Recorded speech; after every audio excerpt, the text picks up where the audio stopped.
La réforme du secteur de la décentralisation au Bénin après 2 décennies de pratique annonce de grands bouleversements comme la suppression du poste de secrétaire général de la mairie au profit de celui du secrétaire exécutif. Nommé par le maire après le tirage au sort pour un mandat de 6 ans, les secrétaires exécutifs ont pour mission de mettre en œuvre la politique de développement de la commune et assurer par un management efficace la gestion des services administratifs et techniques communaux en veillant à leur bon fonctionnement.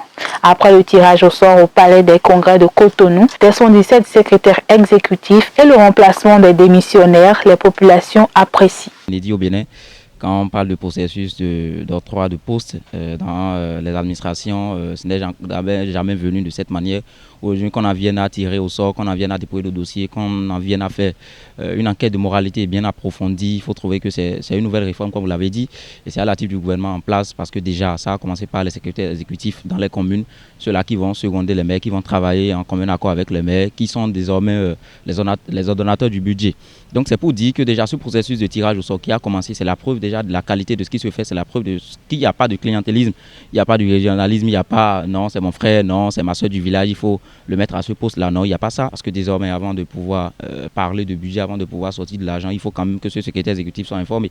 Donc il faut quand même dire que c'est une nouvelle réforme qui vient encore prouver le fait que le gouvernement Patrice Talon a voulu mettre de côté la corruption. Au vu de cet acte également qu'il vient de poser, c'est pour pallier un certain nombre de problèmes au sein de nos administrations dans les mairies, en ce qui concerne beaucoup plus les détournements auxquels nous assistons par-ci, par-là. Cette désignation, nous allons tout simplement demander à ces gens-là qui ont été désignés de pouvoir travailler en phase avec le gouvernement en place pour que, c'est-à-dire la dynamique des réformes, comment faire pour impacter à tous les différents maux qui minent notre administration dans les mairies puissent être vraiment résolus. Malgré les réserves de certaines personnes sur la collaboration entre le maire et son secrétaire exécutif, d'autres restent optimistes.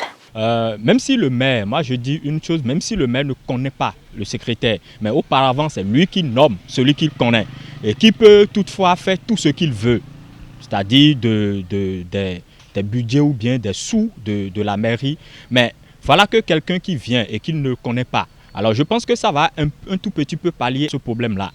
D'abord de détournement, et après de quelques documents de justification. Parce que dans ce pays-là, il y a ce qu'on appelle le fonds FADEC que chaque mairie reçoit. Et à chaque fois ou à chaque année ou bien à chaque 2 ans, il faut faire la restitution de ces fonds-là. Comment ces fonds ont été utilisés.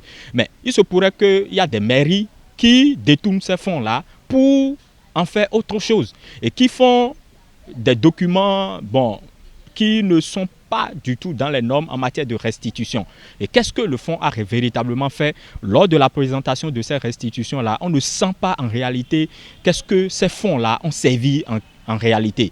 Mais la commune, elle est là, mais la commune n'évolue jamais. Mais je pense que l'arrivée de ces secrétaires dans ces mairies-là vont quand même pallier ce problème-là. Il y avait de ces maires-là qui, quand il s'agit de financement et autres, ils ont l'habitude de détourner. Donc je crois qu'avec les secrétaires qui sont désignés, il y aura plus de crédibilité à ce niveau-là.